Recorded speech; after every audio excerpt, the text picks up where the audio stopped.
Hello and welcome to episode 10 of Election Countdown. Today we are taking a step off the political scene to talk more about amateur dramatics on campus. That's why I have with me today Megan Roberts, Hey.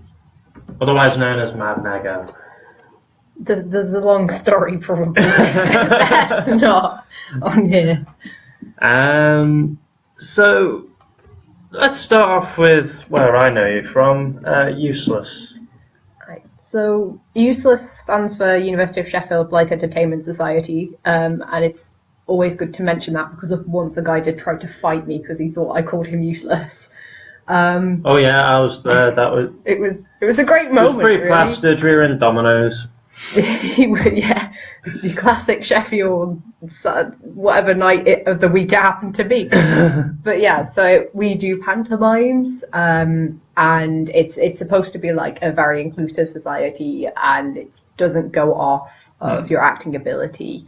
It just gets as many people as possible involved, and we just have a laugh, and it's mostly about enjoying yourself as well as putting on a play. Because there used to be 2 shows a year, now it's stepping up to 4 with Sharon. Yeah. I think we're not quite. It's not all been sort of talked through yet. We're still in the processes of with the new committee talking through when we should have shows and how many. But the plan is to keep the useless feel, but slightly branch out in what we do.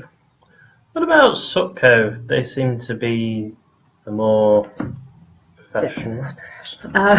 Sutco are the sort of official theatre company of the university, and they do multiple shows each semester. I think they usually do 3 and then an alternate venue production. So they'll do 3 in the drama studio and then 1 somewhere else.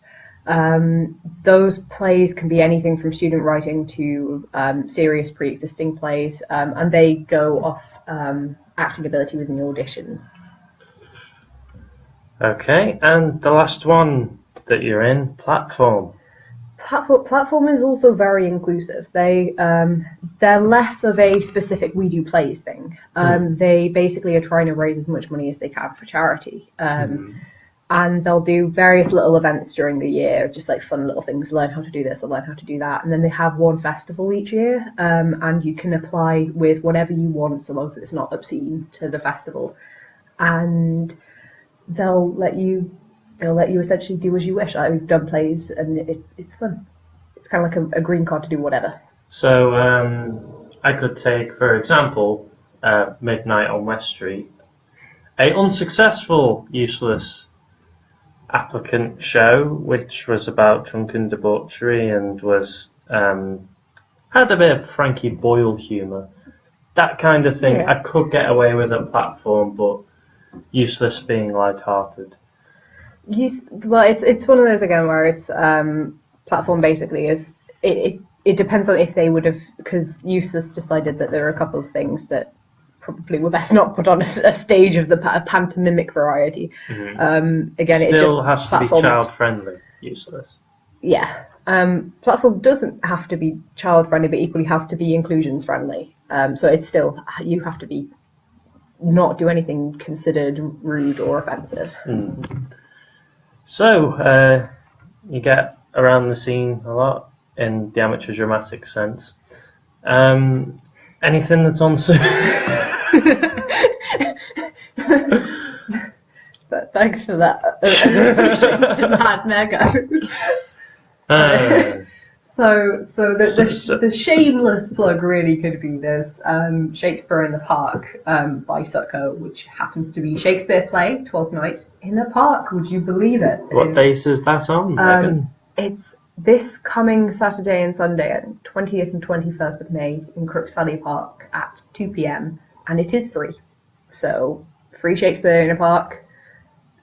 There'll be ducks, probably dogs, grass, trees. not that sort. I realised as I said it that was not. As you can tell, this is the most fun interview I've had so far. I'm sorry. So I suppose it's a politics show. I should turn on to politics. You identify as apolitical or swing voter like the majority of people. What turns you off politics?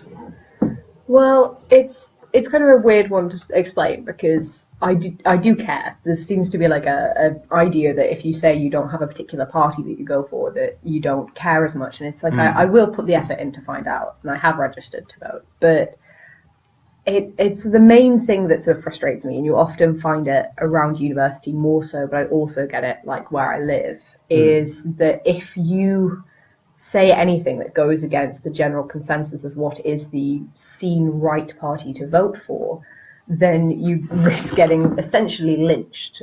You can get people get very angry at you. I've been at parties where people have sort of asked what you're voting for, and I've just gone as quiet as I can because they get very, very sort of loud and shouty if you say something they don't agree with. So you think politics is too much, confrontational, too much, you have to think this, or... Yeah, I think because I've met some people who are very, very easy to debate with, and that is something that will be more likely to get me into it, and will be more likely to sway me over to one way of one particular party or the other. But when you have lots of people who are convinced they are right, and that anyone who doesn't agree with them is horrendously wrong in whatever like offensive way they wish to describe them, then it puts me off, and it kind of almost puts me against what they're saying, even if what they're saying is reasonable, because it just feels like you're being forced to agree with them. What do you think needs to improve? Do you think it needs to be people at the top in politics? Do they need to improve in the way they go about themselves, or do you think it's people who follow politics, or is it both?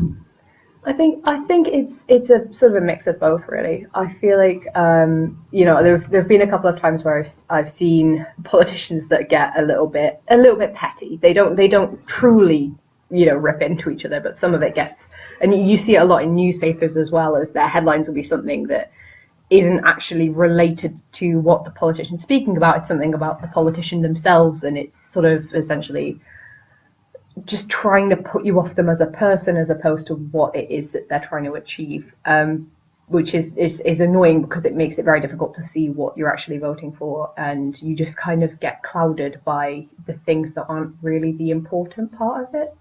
So less confrontation, less, wait for it, pantomime. I was going somewhere with this. Amateur dramatics, politics. Yeah. Less pantomime? Yep. Because I think, I'm not well versed in politics, but the name of this particular House of something I'm not particularly sure of. The one with the speaker in it, where the two. Oh, House of Commons. Yeah, the House of Commons. When I've seen a couple of times where they've just been, it seems like everyone's just shouting at each other, and the speaker is egging them on essentially. Yeah. The speaker's meant to get them to behave. Yeah, but there've been times when I've actually seen him. It's almost like he's sort of enjoying the fight. He's gonna stop it eventually, but he's letting it. There is a famous clip where it goes, "You're an incorrigible delinquent," sometimes to one of the backbenchers, that kind of thing. Yeah, that kind of thing. It's all sort of like, you can tell they're essentially within the realm of politics swearing at each other. They're not literally, because they get in a lot of trouble, but it just seems so petty, and it's like you're running the country here. You're doing a serious job. You're meant to be representing people, and you're essentially just messing about, shouting at each other in a room. And it seems sometimes they have less order than like a secondary school class, which kind of frustrates me. It's another reason why I find it difficult to identify with a particular party, because you see it in all of the parties, this just sort of non-professional. Have you seen the same with, I don't know how much you know about Labour's new leader Jeremy Corbyn, but he is trying to get past that, because he had that phase that he continued for quite a while where he was taking questions from Labour Party members and putting them to the Prime Minister and making it more serious. Yeah. Do you think his message has got through of a new kind of politics? I think I've heard bits of especially of Labour at the moment saying we're gonna be different, we're gonna change things up, because I think that on the whole it seems at the moment that politicians are sort of going off that, we're going to change things, which unfortunately is how Donald Trump went about it as well.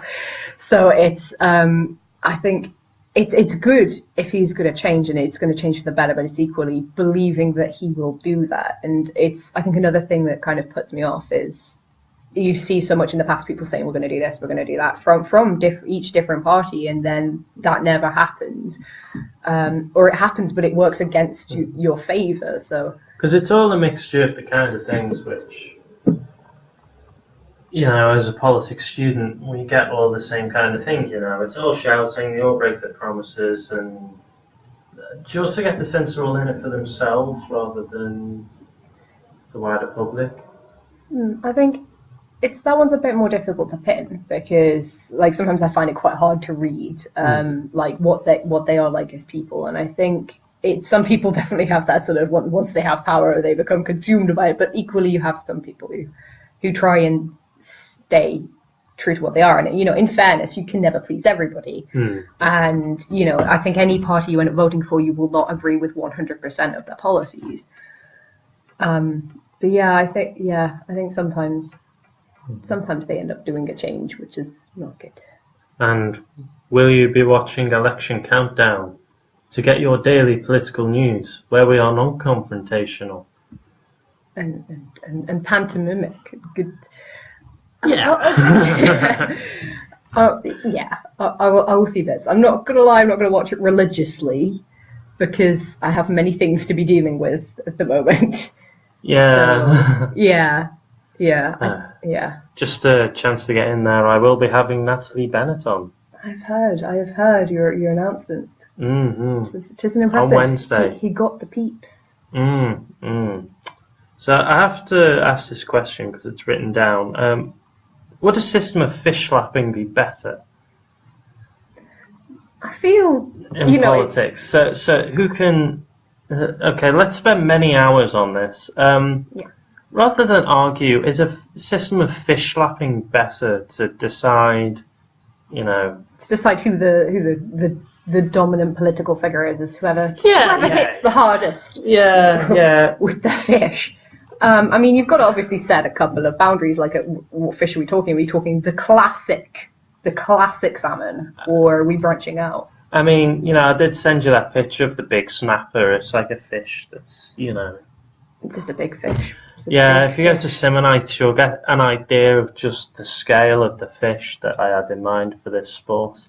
Yeah. I feel like actually... Would that actually be less confrontational than the House of Commons is right now? To be honest, I feel like it would still be at the same level of, we're just gonna, you know, now you could say they're metaphorically slapping each other with fish. But now they're just getting now they're literally going to get the fish out. Yeah. I mean, it would probably make it more entertaining. I'd be more likely to have a look, but equally it wouldn't really describe what the parties were trying to do, unless the policies were like emblazoned onto the side of the fish, and then it's like whoever's policy is the hardest. But what if the fish just represented the policies? So, you know, the bigger the fish, the bigger the policy, and the bigger the weapon that you can just use to whack. But then again, a bigger weapon could slip out your hand more. Exactly. But one thing should be mentioned is no fish should be harmed in the process. They're pre-dead fish. Yeah. Otherwise, like, it's very shady. You're sick, woman, not using live fish. Of course we're not using live fish. I mean, to be fair, I feel like Jeremy Corbyn and Theresa May, because of age and general how they're built. Who would be the better fish slapper out of Jeremy Corbyn and Theresa May? I mean, they're both fairly elderly, so I would fear for their bones. I would think they're going to get whacked. I'm going to say it. I feel like Theresa May probably would be harder to knock over because she's so strong and stable. We've reached that point in the show. Yeah. But equally, Jeremy Corbyn would have the power of uprising and the strength of his. He seems very sort of. See, I think it'd be a lot like, you know, that bit in Lord of the Rings where it's got Aragorn going forward on his own. Yeah. I think like the whole of momentum and like the over 500,000 people that joined the Labour Party because of him, I feel like they then all follow. So like hundreds of thousands of followers. And then the entire country starts the fish war of 2017, and the horror that happens following that. Are there enough fish in the sea?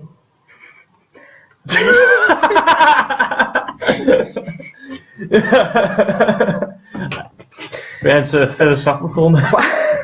I'm pretty sure there are enough fish in the sea, but there might be an issue with fish going extinct. It would have to probably be not like the actual all fish.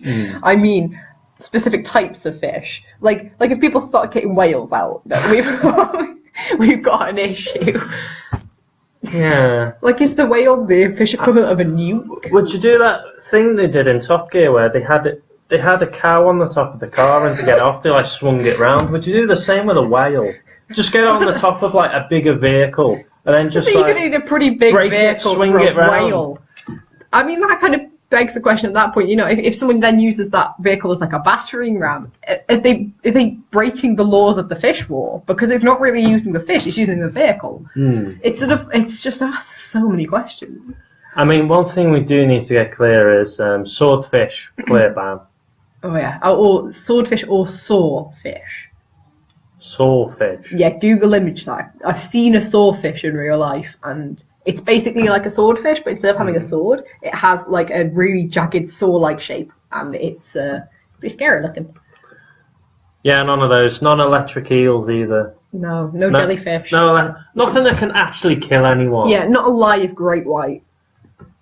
Yeah, no sharks. Although then again, you can't really have whales because they're not fish; they're mammals. I mean, I get that they're still in the sea, but you don't want someone swinging a platypus now. Blobfish. Blobfish are beautiful.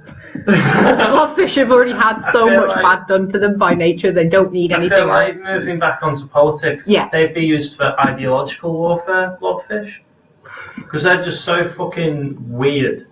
But they're just so beautiful. They're trying. They are trying. They're trying. I mean, a fish war probably is not the best thing to advocate. And it's as much as it would be the best thing I've ever seen. But it could be like, not what's that film where there's like a day of lawlessness? The Purge. Yeah. Well, with fish. Just like, rather than have an election every 5 years, why don't we just have, you know, a fish slapping law? And, you know, everyone gets the fish out once a year. And the dominant, you know, group of people that win with the fish, they I mean, as much as it would be amazing to see what would come of that, I also think it would be a terrible idea. Also, we won't be able to use any cod. They're on the way out. There's quite a few fish that are not feeling the best. They're a bit peaky. They're not feeling great. Yeah, I feel guilty now. I keep on having Green Party people on, and they're talking about saving the fish. We're talking about, you know, using. I mean, we're not advocating actually doing it. We're talking about a theoretical model of fish.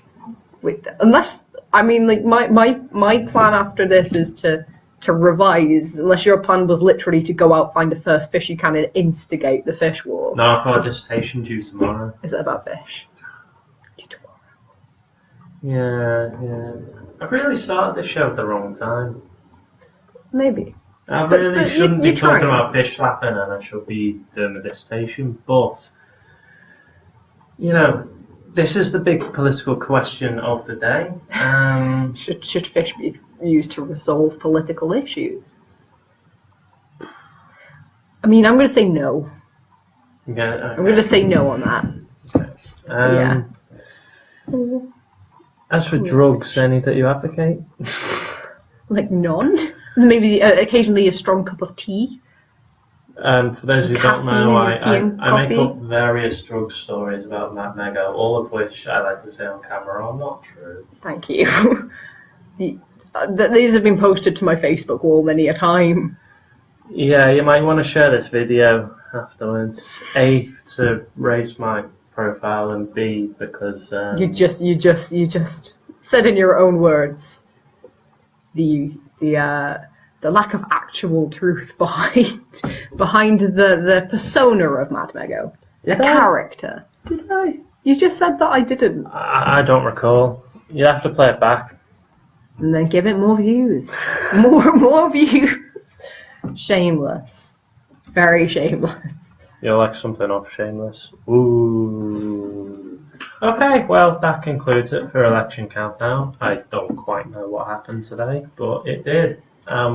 We'll have to live with it. Yep. Please remember to like, share. If you go on the Facebook account, subscribe. I'll try and get my videos onto YouTube quicker because, you know, You're running out of days to do it. Well, they could actually pay you for doing it as well. If you get enough views. Yeah, if I get enough views, I could actually be making money off this, rather than, talking about fish slapping for 10 minutes. That was a great 10 minutes, though. It was a great 10 minutes. We did have to get it out of our system. But, yeah. Yeah, anyway. Thank you for having me on your show. It's okay. We've now learned more about Sutco platform and U.S.L.E.S and the state of fish slapping in the UK. So tomorrow I will try and get someone on. Might do, might not. A giant fish. Ask it how it feels about This our isn't conversation. BoJack Horseman. There's not going to be talking fish. I could make a puppet. I'm sorry. Okay, I'm just going to stop before Matt Mego says something else, which, she'll suggest, then I'll do, and then she won't expect me to actually do it, and then the whole world will just go mad. Alright. No fish war, no drugs. Like his thing. Yeah, but, Election Countdown. Make sure you watch. There's currently one live viewer. Hey. I think it's just Laura. Bye, Laura. Bye, people. We're going to stop now. Bye.